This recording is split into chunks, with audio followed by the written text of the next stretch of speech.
Divorce me. As soon as James came home from work, he dropped this bombshell on me. Hold on a minute. Did I do something wrong? Why are you talking about divorce? I'm just sick of life with you, James said, clearly annoyed. You look after the kids since they seem to be attached to you. What is he talking about? Confused and stunned, I was at a loss for words. I'm Patricia, 32 years old. I live with James, who is 6 years older than me, and our 4 children. Both of us have been married before. I met James while I was a single mom living with my daughter. James had 3 kids from his first marriage, and after the divorce, he took custody of all of them. Drawn to his devotion for his kids, I decided to remarry. I had a 10-year-old daughter and suddenly became a mom of an 11-year-old boy, a 7-year-old boy, and a 5-year-old girl. I thought that together we could build a happy family, but the happy times didn't last. A few months into our remarriage, I noticed James acting differently. He used to come home right after work, but gradually, he started coming home later.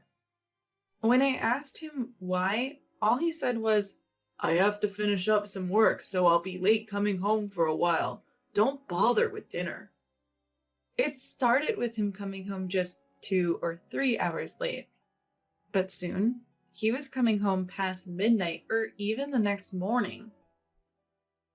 His kids, my stepchildren, started to worry about their dad's late nights. I tried to stay cheerful for the sake of the kids, but with James not home, I had to take care of the household chores, childcare, and even my job, leading to exhausting days.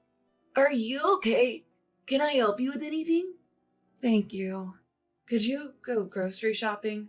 My eldest stepson, Mark, is very responsible and always helps out around the house, even though we're not related by blood. Daniel and Michelle, my younger stepchildren, seemed lonely without their dad. My biological daughter, Lisa, treats her step-siblings like her real brothers and sisters. With the help of Mark and Lisa, I was somehow managing to maintain our current lifestyle. But I was getting more and more frustrated with James, who seemed to be neglecting our adorable children. James kept coming home late, without a second thought for the kids. Hey, is work really that busy? Yeah, pretty much. Can't you come home a little earlier? Kids are missing their dad. Unhappy with my suggestion, James suddenly slammed his desk in anger. I'm working these late hours for the sake of our family. You can take care of the kids on your own. That's how you say it? I just want you to spend more time at home and face the children. I was at a loss for words at James' sudden transformation, something I'd never seen before. But that only seemed to irritate him further. Can't you even handle the kids properly? I was too scared to say anything more as James shouted and kicked a chair across the room. From that day on, James was hardly ever home. He wouldn't answer his phone, leaving me anxious as I took care of the kids day in and day out. I had to work around the clock since he wouldn't give us any money for living expenses. The kids sensed the tension and began helping out around the house to alleviate some of my burden. One day, the whole family was working together to manage their daily lives. Then, one day, James came back abruptly. In his hand was a divorce paper. He said coldly, "Let's get a divorce. I don't want to be with an old woman like you anymore." Wait, what? What did I do to deserve this? I'm just fed up with this life with you. I wish you'd reconsider for the sake of the kids. This is a second marriage for both of us, and another divorce would hurt everyone involved. The kids had finally started to adjust to our life and even started to smile more. I didn't want to cause them any more pain. You're always concerned about the kids, aren't you? What? That's what I'm tired of. To begin with, I don't even care about the kids. I only married you because I thought you'd take care of them. What a cruel thing to say to your own child. I was speechless at James' cruel words. The kids seem to like you, so you look after all 4 of them. What are you talking about? 3 of them are your children. Think about how they feel. Shut up. Their mother abandoned them. That's why I took them in. I just want to be free. You can take care of them in my stead. Do you even realize what you're saying? I was shaking with anger at James' selfishness. So you never came home because you've been feeling this way? James smirked, as if mocking me. You actually thought I was busy with work? What do you mean? I didn't come home because I didn't want to be with you. Hanging out with friends is way more fun. So you lied about work? Yep, that's the gist of it. Having drinks at a pub, then hitting the club. There was this really cute girl there. James sat down on the sofa, crossing his legs, showing no remorse. You neglected your family to go there? He didn't even give us living expenses, yet he was out clubbing? Anger and sorrow filled me. But James had another shocking revelation.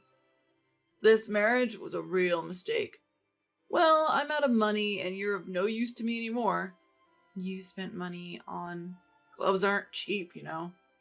I didn't want to pay for all of it, so I took it out of your account. James said this and nonchalantly tossed a banking card onto the table. I had a bad feeling, so I hurriedly checked the card. It was from the account I had diligently saved in for Lisa's future after divorcing my previous husband. Almost all the money was gone.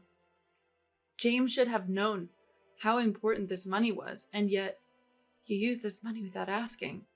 Ran out of money taking that girl out for dinners and gifts. You've never even bought your own kids birthday presents, but you've been showering her with gifts? Talking to this man was just pointless. I felt so defeated that I didn't care anymore. Fine, let's get a divorce. James grinned, as if he had been waiting for me to say that. I had always thought it was better for the kids to have both parents, but not when one is as selfish and awful as him. With that resolve, I filled out the divorce papers. Submit that to town hall by tomorrow. Me? I'm busy preparing for my next marriage. Your what? The girl I told you about? Seems she's into me. She's young and cute. I plan to leave you and marry her. Women, it's all about looks and youth, right? I felt a wave of disgust looking at James' mocking smile. What is that? Is this all because we're in the way of your new relationship? Yep, pretty much. I'll be moving out. You're on your own now. James left the house without even looking back at me. A whirlwind of anger, sadness, and regret left me collapsed on the floor. How did I end up marrying someone like this? I knew regret wouldn't change anything, but I couldn't help feeling it. How much time had passed? I was sitting in the living room lost in thought. Mom, you okay? Anything wrong? The voice of concern came from my eldest son, Mark. Don't worry, I'm fine. I acted normal, not wanting to worry Mark. The next day, I filed for divorce. It was hard to explain to the kids, but I simply told them, we're going to live separately from Dad. Danielle and Michelle were visibly shaken without their dad around, but they adjusted eventually. Mark and Lisa took even greater care of their younger siblings. As expected, James didn't pay child support. In desperation, I contacted his workplace only to find out he had recently quit. James remained missing. I worked tirelessly to support my 4 children. Thanks to their support, even the hardest days were bearable. A decade passed like this, and my children grew up well. One unexpected day, long after I had nearly forgotten James, something happened. I had planned to go to dinner with the kids after work. As I was leaving work, "It's been a long time, Patricia," I was stopped by a familiar voice. Turning around, there was James in worn-out clothes. What are you doing here? I waited to see you. Are you off work? Can we talk? After all he had done to us, what was he thinking? Sorry, I have plans. What's up? Can we live together, like before, all 6 of us? James, who had abandoned his family 10 years ago, was now making this selfish request. By then, I could only feel contempt for him. What are you talking about? How can you say that after hurting your own children? Living together again is out of the question. Wait, listen to me. Hey, what are you doing to Mom? Mark, what are you doing here? Weren't you waiting at home? I got worried when you didn't come back at the agreed time. We were close by, so we decided to check on you, Mom. Mark pulled me away from James. In the distance, I saw Lisa, Daniel, and Michelle looking concerned. Mark, you're Mark, right? James ran up to Mark. Daniel, Michelle, Lisa, it's been a while. Do you remember Dad? Dad? Wow, you've all grown so much. How have you been? The kids glared at James as he casually tried to strike up conversation. Mark, can you help me persuade Mom too? I've been telling her we should all live together again, but she won't listen. You really mean that? We should all live together again? Of course. Wouldn't it be better if Dad was around? James reached out to touch Mark's shoulder, but Mark pushed his hand away. Are you kidding me?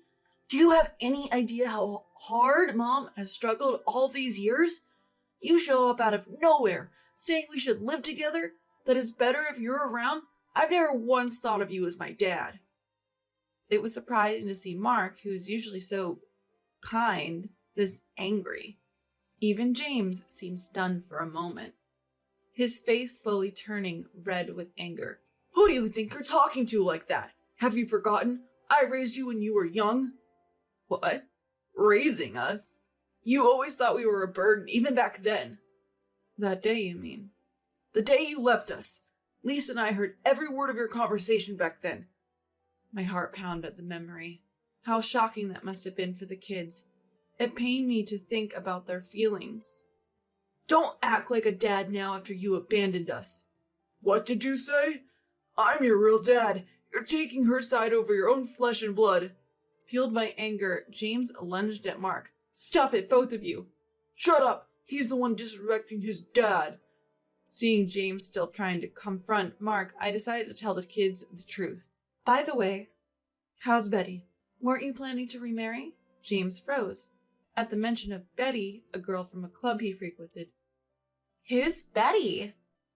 What do you mean, remarry? The kids asked curiously. Betty is the name of the woman Dad fell for. He left Mom to remarry Betty, who worked at the club. No, wait, you're lying!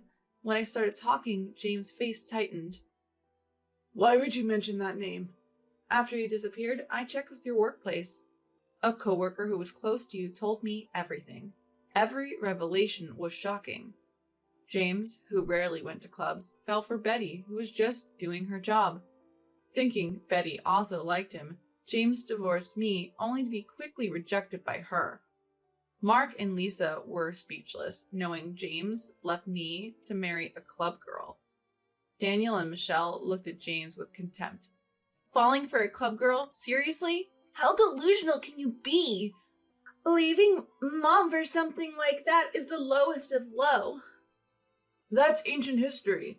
It doesn't matter now. Plus, there's no way I'd fall for a club girl, right? James denies the truth when the kids find out why we divorced. But what I really wanted to say was more than just that. Were you not serious? You stalked Betty, didn't you? At these words, James's face, red with anger just moments ago, turned increasingly pale. What do you mean by stalked? James couldn't let go of Betty even after she broke it off. He was so persistent that she had to call the police. He lost his job over it, too. Why would you go that far? Bold of you to show your face to us after all that happened. Our kids looked at James with disdain, as if he was something filthy. I genuinely feel guilty for what I've done to you. After losing my job, I was barely making ends meet, and now I can't work due to health issues. That's why I want to come back and start fresh with you as a family. So he only showed up now because he can't work. I felt dizzy at James, who was just as selfish as he was before we divorced. I swear I won't hurt you again. Please reconsider. No way, are you kidding? Michelle was the first to speak up. Exactly, it's too late to try and make amends now. You brought all of this upon yourself. Our kids unleashed their pent-up frustrations and anger. Mom may not be our biological mother, but we love her and want her to be happy going forward. If you make her suffer anymore, we won't forgive you. Holding back tears, I told James, "Stay away from us." "You don't want the police involved again, do you?" Wait, We turned our backs on James and began to walk away. Out of the corner of my eye, I saw James slumping down, but none of us cared as we headed home. Since then, I heard James can't work anymore and lives a miserable life. It seems like his reckless past has finally caught up to him, leaving him utterly alone. As for me, I was already seeing a male colleague from my workplace. We got married a few months later. The relationship between him and my kids is great. Most importantly, I'm now living a very happy life supported by a caring husband who always puts me and the kids first.